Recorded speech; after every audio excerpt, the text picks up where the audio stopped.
نن راته یو کس یو بیان راولېږو د یو مولوي صاحب چې ډېر مشهور مولا تېر شوی دی مړ دی، نو چا ورته ټلیفون کړی دی چې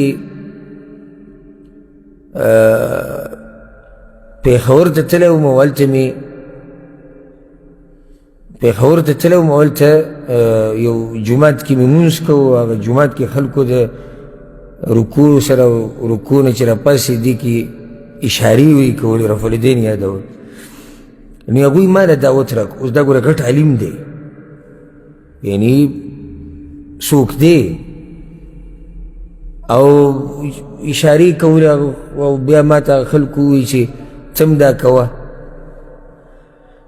نو ما ورته دا ووایي، دا اوس دی د مولوي صاحب ته وایي، ما ورته دا وایي چې دې قصو نه خو موږ نه یو خبر چې دا شتې او که نه شتې، د دې نه موږ نه یو خبر، او زموږ په چارسده کې خو نه کېږي دا رفع الیدین، زموږ په چارسده کې نه کېږي.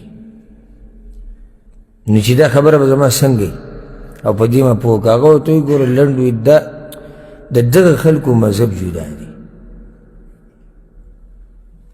او تا ورته ښه صحیح خبره کړې ده چې چارسده کې نشته، یعنی رفع الیدین ولې نشته؟ چارسده کې نشته.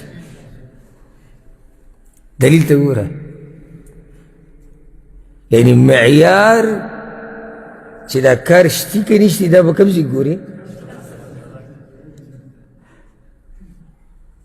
چارسدې ته ځکه هلته څه کېدو به صحیح او که هلته نه کېدو به غلط.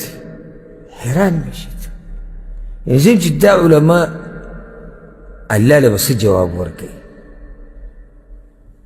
موږ چې والله دې بیان ته کینو د هغې نه مخکې دا بس خبرې د بیانولو نه خو د ضرورت راشي یا فایده پکې دا دعا او دا سوال کو الله ته چې الله د خولې نه هغه څه ونه باسي چې هغه د شریعت خلاف وي.